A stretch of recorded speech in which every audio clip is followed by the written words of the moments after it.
Can you bring it up, please? He's the guy that came in early in the case. While working at Ford, did you recognize that the roof deformation was dangerous to people inside the car in a rollover? Yes. How did he learn that? Ford told him that.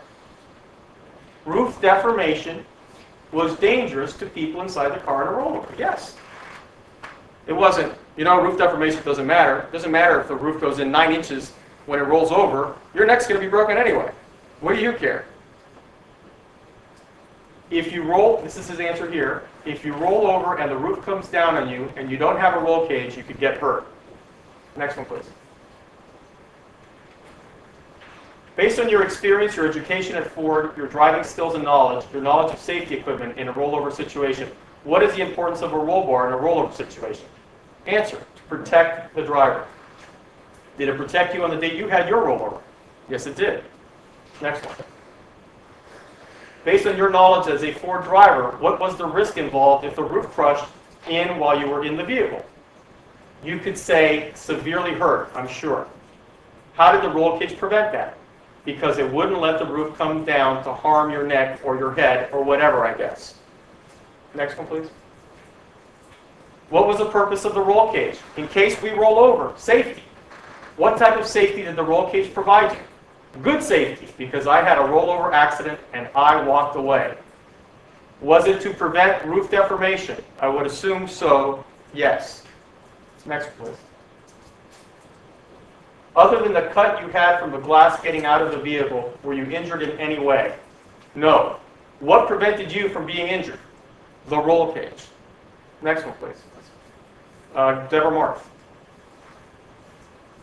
Ford's biomechanical engineer in litigation support, design analysis. She's talking about her CRIS study, and we showed that when you take the roll cages out, remember what happened when we took the roll cages out? The cars went squish at 11 inches. It was about 5.5 miles an hour. Squish. 11-inch drop, yes, that translates to what speed? 5.5 miles an hour, right? I think something in that range. When we did it without the roll cage, the roof squished, didn't it? She said, I would say deformed. Pretty bad. It was pretty significant. Next one, please. Now, mind you, they've got to meet 30 mile an hour standards in the front, 30 miles an hour standard in the back, 20 miles an hour standards in the sides. In the roof, 0 mile per hour. 120 seconds, platinum coming down. Imagine if I said, I always pick on Matt. I'm going to punch Matt. Okay, Matt, here comes the punch. Here it comes.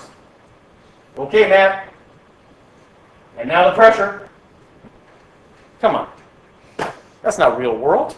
Real world is boom, boom, boom, boom, boom, boom, boom. Car rolled over. Roof deformed. 1/20th of a second. That's real world.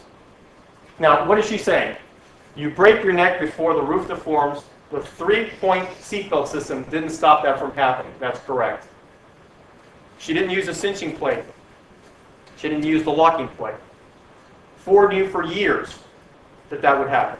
For years. Known for years. And here's what she says about Ford. It's not any big secret. Well, guess what, folks? For consumers, it was. People didn't think, the Felipe family didn't think that wearing their seatbelt, Julian could break his neck. Next one, please. Let me go to the other one, please. Next one, please. Next one. Thank you. Doctor, would you agree with me that under the same circumstances of risk for rollover, a consumer passenger Ford customer is entitled to the same protection as a Ford test driver or employee? Answer, absolutely. If Ford knows they have a hazard in a rollover situation and they protect their test drivers under the same circumstances of a risk that appears to a consumer, they should do the same thing for the consumer. Sure. Well, we know, if we can get the lights back. Thank you. We know that when they do the tire blowout test, which is exactly what Mirta Felipe had, exactly the same thing, the tire blowout test. their test drivers have roll bar, let there be light. Roll bar, they have the right seatbelt systems on, and they don't get injured. Under the same scenario, we got Julian with a broken neck. Now, if we compare, this was not the tire blowout test, but just to show in summary, Michael Wiley. They were both in light trucks, Julian and Michael. They both rolled over. There's the speeds. They were both on the hardest side of the impact, which is called the trailing side. Mr. Wiley had a roll bar, 5-point seatbelt system, and a helmet. Julian, standard 3-point seatbelt. Mr. Wiley's injuries? None. Julian, broken neck. Broken neck.